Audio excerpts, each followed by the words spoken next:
Yeah, let's go.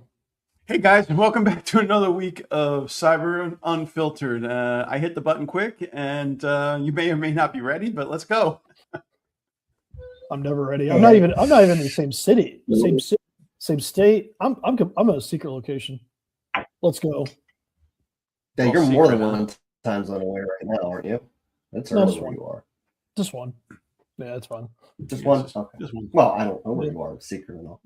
Dealing with hotel Wi-Fi though, so never Dealing know with what's gonna happen. hotel Wi-Fi. It's still cold wherever you are, I'm sure, because most of the country is cold right now.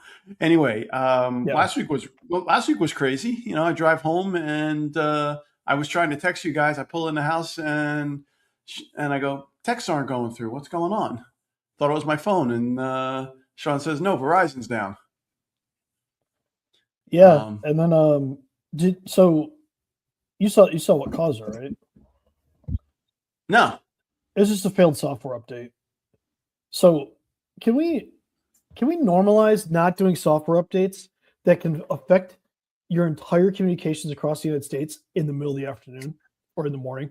Can we just normalize I, that? I feel like it's becoming a thing. I mean, a lot of these big outages we've talked about were an unverified update.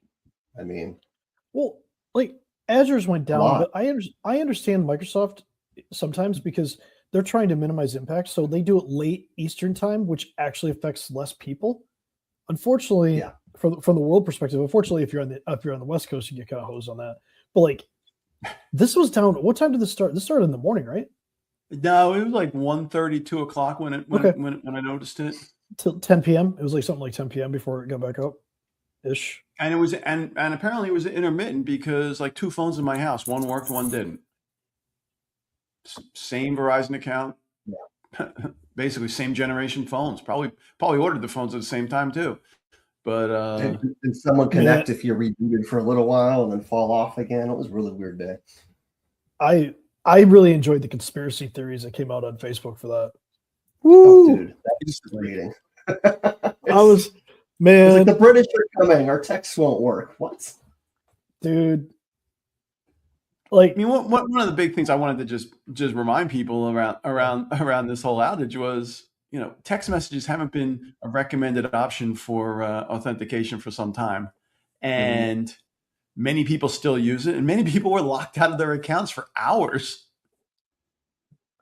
what? Well, I find the really sad part is some banks still only have SMS authentication as an option, which is so far behind the times. And they really have to Chase fix that. Chase was up until recently. Now, if you're signed in the app, they'll actually send an app notification.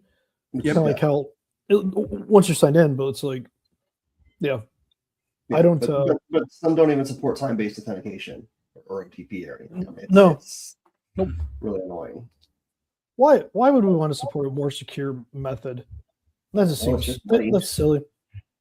It's just your savings. Let's put it this way: J.P. Morgan Chase isn't struggling with cash. No, that's true. Just saying that we'll throw out your local credit union, your local community bank. I kind of understand it. The biggest bank in the United States, We can afford the upgrade. yeah. So Jamie Dimon, if you're listening, please just update. I know he's not listening, but that's fine. Do something. Do stuff. But it is dangerous though, because like we've talked about SIM swapping before, where people can like get like normally it's not a Verizon, T-Mobile, or AT&T person that will do it. It'll be like an affiliate that has access One to of that those system. kiosks. Yeah, or a person you could call, like somebody that's reselling their services can actually do a transfer. Mhm. And you've seen people who lose crypto, lose access to all that stuff. So it's like it's time. Well, spend time, but like realistically, if that's the only authentication you can use for something, then you're kind of screwed on it. Like, okay, use it, but otherwise, come on, let's graduate here. Well, and can we talk about how easy it is to really take over a number these days, though? Because everybody wants it to be easy to be like, oh, I don't like Verizon. I'm going to go over to Mint Mobile or whatever, walk up to a kiosk. It's really not hard to pretend to be somebody else, show a fake ID, and literally take somebody's number. Do you have a pin put on We're yours? not talking hacking here. We're talking, yes. I put a And that's pin kind of on where I'm mine. going with this. Yeah. Yeah, there are ways you can lock it from moving without other knowledge, and you should really do that. It's kind of like locking your credit. It's kind of annoying, but it's 100% worth it. Mm-hmm. So, Which is also locked, by the way. You should do that too. I just want you to Venmo me more money. So, can you take some pills or something and like send me some money? Nope. I'm just taking the pain in my very stylish. How is the pain? Is the shoulder pain going down? It's manageable, but it's annoying. Obviously, sleeping's the worst part. Like I can handle the pain, but I haven't had a good night's sleep since I had surgery 2 full weeks ago. So we'll see. Ouch. One day at a time. Anyway, Chris, what else is going on in the world? Yeah, but I can type. Man, you're lucky it's your left arm too. Like I'm left-handed. I actually tore my labrum in my left arm. That was sucked. That sucked. So, all right. I want to give a shout out to Kaiwan Group, and if I screwed that up, I'm sorry. In South Korea, they win the award for the week. They are a leader in education, hospitality, and travel. But they accomplished something kind of amazing. They had 800 servers. 600 of them were compromised during a ransomware attack. That's pretty impressive. 600 out of 800? 600. Yeah. That's a passing grade. They had the same password on each one, probably. That's a solid C, man. Yeah. So typically, well, that's cool. We're getting some interesting StreamYard stuff there. Typically, you would separate your internal network, right? Especially when you're dealing with like 3 different verticals: education, hospitality, travel. Apparently, they don't believe in that. So shout out to them, and shout out to they apparently didn't learn anything from Jaguar or Land Rover. But one external port was breached. They didn't say which one it was. And then they just moved laterally without resistance. This is effectively like not having doors and locks in a big building, and people could just walk through your entire building. Like no segmentation. None. Just open. None. Yep. So 9.6 million customer accounts that they know of so far. Yep.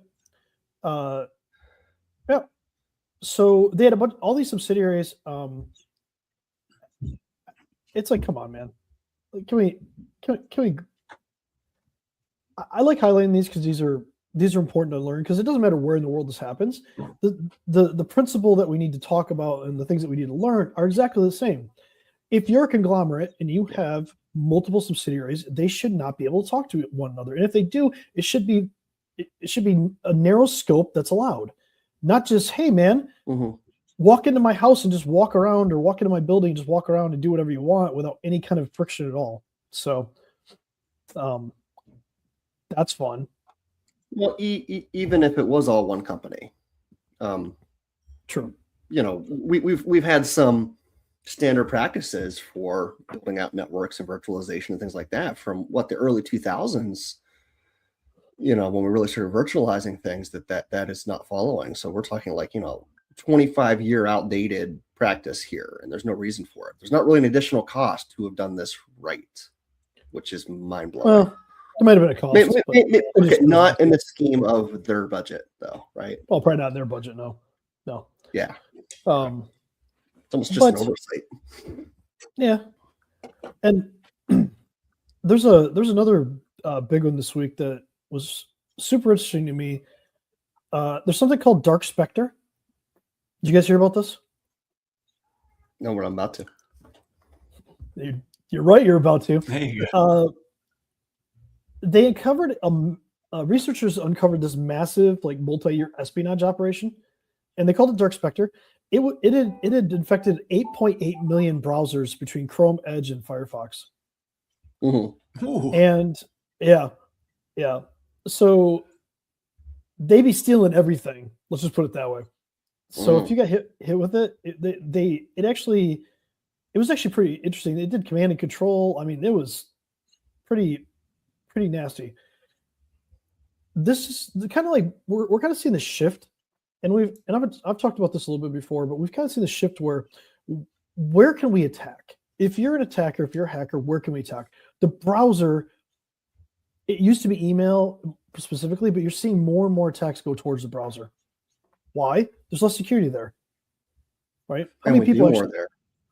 Yeah, we do more there. There's less security there. Runs all the time. Where do you file your taxes and move money these days? It's kind of scary how much we do in there now. It's really the majority of computing, unless you're just in word processor all day, and even that's online a lot of the time.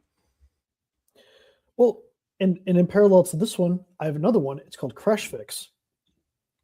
And this one, have you guys ever used Crash Fix? Is that like my doctor's appointment where I crashed, busted up my shoulder, and I'm getting fixed? Now you get fixed. Sorry. Yeah, that's good. Do you know uBlock Origin?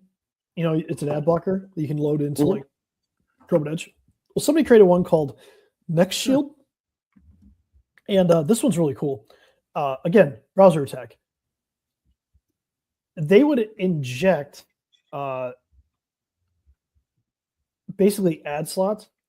They bought ad slots on search engines, directing people to download it. First of all, that's a pretty common tactic nowadays.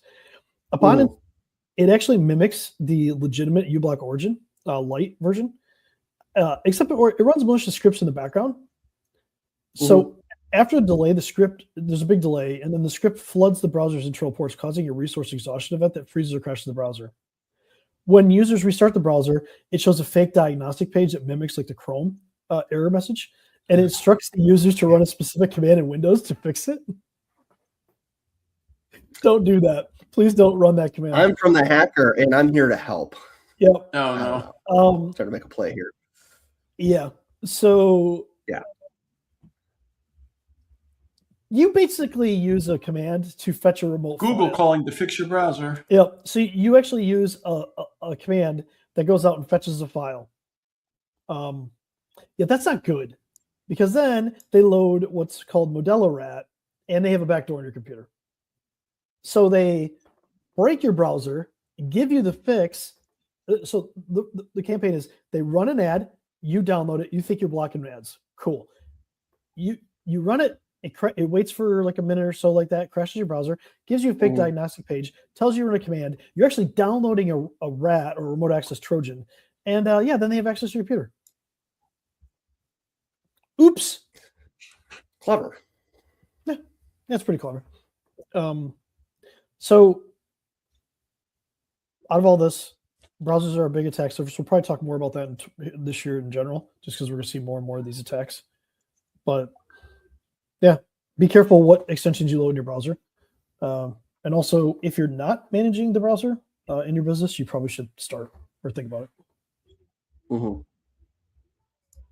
So I got more, but I think we're going to overwhelm. And proceed with caution. I mean, yeah.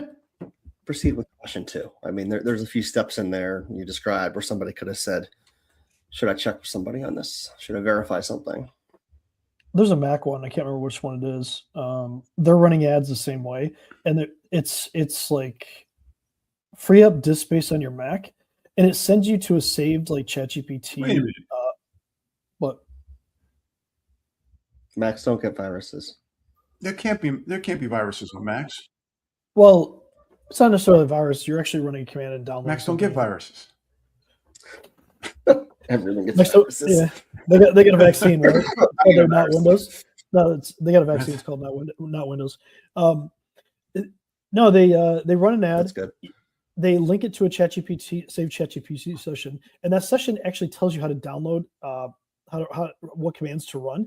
And basically, you end up downloading, I think, a rat on a Mac, and then it gives them full access. And the whole idea is it wants to like your browser credentials, your crypto, all those logins. So, yeah, good times. Yep.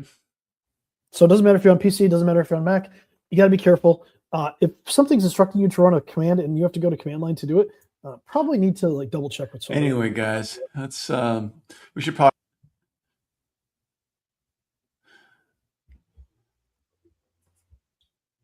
Don't be dumb. And see you later. Yeah. So, all right. I think we all have to get going for the day. So